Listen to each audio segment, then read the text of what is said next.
नमस्कार, मी DP Saranagar sir, Shrimati CM Patel high school व कनिष्ठ महाविद्यालय गिदाळ येथील सहाय्यक शिक्षक। आज 28 फेब्रुवारी राष्ट्रीय विज्ञान दिवस, त्या अनुषंगाने सर्व गुरुवर यांना, सर्व आदरणीय अतिथींना या ठिकाणी राष्ट्रीय विज्ञान दिवसाच्या हार्दिक शुभेच्छा देतो आणि थोर समाज सुधारक महात्मा ज्योतिराव फुले यांच्या प्रतिमेला विनम्र अभिवादन करत सलग दुसऱ्या दिवशी या प्रशिक्षणादरम्यान राष्ट्रीय शैक्षणिक धोरण 2020 माध्यमिक व उच्च माध्यमिक शिक्षक क्षमतावृद्धी प्रशिक्षण तालुकास्तरीय प्रशिक्षण आपल्या या गोरेगाव तालुक्यामध्ये आरआरबी हायस्कूल हिरडामाली येथे सुरू आहे आणि सलग दुसऱ्या दिवशी काय काय घडलं याविषयी आढावा मी आपणासने देत आहे। तरी शिक्षक हा राष्ट्राच्या देशाचा निर्माता असतो, म्हणून शिक्षकाकडे दर्जेदार क्षमता असणे आवश्यक असते। आता शिकणं आणि शिकवणं कुणीतरी आता शिकवणार आहे, ही जी पारंपरिक जी पद्धती आपल्या शिक्षकांच्या मानगुटीवर जी बसलेली आहे ती पद्धती आपल्याला बाजूला सारायची आहे आणि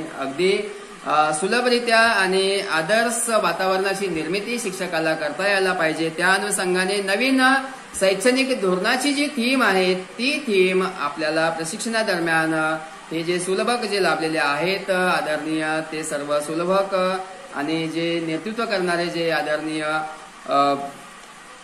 बैकार sir, Thackeray sir, Bawankar sir यांच्या माध्यमातून आपल्याला या तालुकास्तरीय प्रशिक्षण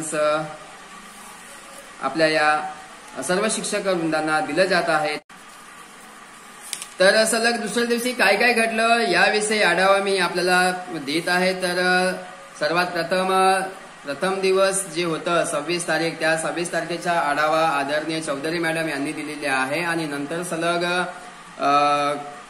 आदरणीय वैद्य सर यांनी मराठी भाषा, मराठी दिवसाचे महत्व, मराठी विषय याविषयी माहिती अल्पशा शब्दामध्ये समजावून सांगितलं। त्यांचा सुद्धा खूप खूप धन्यवाद। आणि नंतर मग प्रशिक्षण सुरू झालं आणि त्या प्रशिक्षण दरम्यान राठोड सरांनी पहिली तासिका घेतली आणि या तासिकेदरम्यान नाविन्यपूर्ण अध्यापन शास्त्र याविषयी माहिती, हा जो विषय होता या विषयाविषयी माहिती आदरणीय राठोड सरांनी अगदी सुव्यवस्थित पद्धतीने आपल्या सर्व शिक्षक वृंदांना दिला आहे।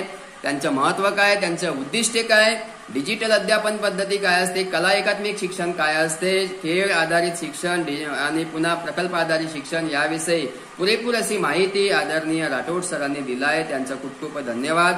आणि नंतर मग सलग दुसरी तासिका जी होती ती दुसरी तासिका आदरणीय MD पटले सर यांनी दिलं आणि या दुसऱ्या तासिकेमध्ये कुमार अवस्था म्हणजे विद्यार्थी म्हटलं म्हणजे मुलं आणि मुलीमध्ये कुमार अवस्थेमध्ये होणारे बदल, हार्मोन्स मध्ये होणारे बदल याविषयी माहिती आदरणीय MD पटले सर यांनी दिलं। जर कुमार अवस्थेमधील मुलांना आपल्या सर्वांना माहित आहे एक चांगल्या व्यक्तीचे आदर्श त्यांच्या समोर ठेवणे आवश्यक असते, गरजेचे असते। लैंगिक शिक्षण आणि कुमारवयीन मुला मुलीमध्ये ज्या काही कुजबूज चालत असतात त्या कुजबुजाविषयी माहिती आदरणीय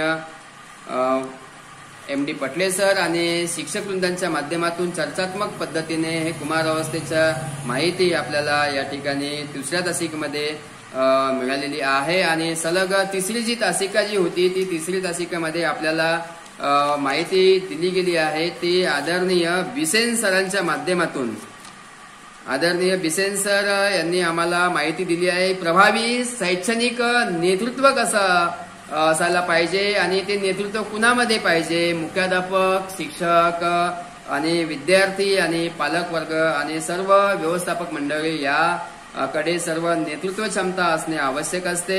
कारण क्षमता म्हटलं म्हणजे कौशल्य, प्रेरणा, दृष्टिकोन, वैचारिक, भावनिक आणि सामाजिक जाणीवा, ज्ञान आणि या सर्व वेगवेगळ्या शब्दांचं म्हणजे या सर्व गुणांचा एक परिपाक म्हटलं म्हणजे क्षमता म्हणू शकतो आपण। म्हणजे क्षमता या शिक्षकाकडे तर असणे आवश्यकच असते। आणि नंतर मग आदरणीय ठाकरे सर यांनी सलग चौथी तासिका घेतली आणि या चौथ्या तासिकेमध्ये आपल्याला राष्ट्रीय संपादनक सर्वे याविषयी माहिती दिली आहे आणि वर्गानुसार विद्यार्थ्यांमध्ये कोणकोणत्या क्षमता प्राप्त झालेल्या आहेत याचा आढावा, याचा संरक्षण या न्यासच्या माध्यमातून घेतलं जात असते।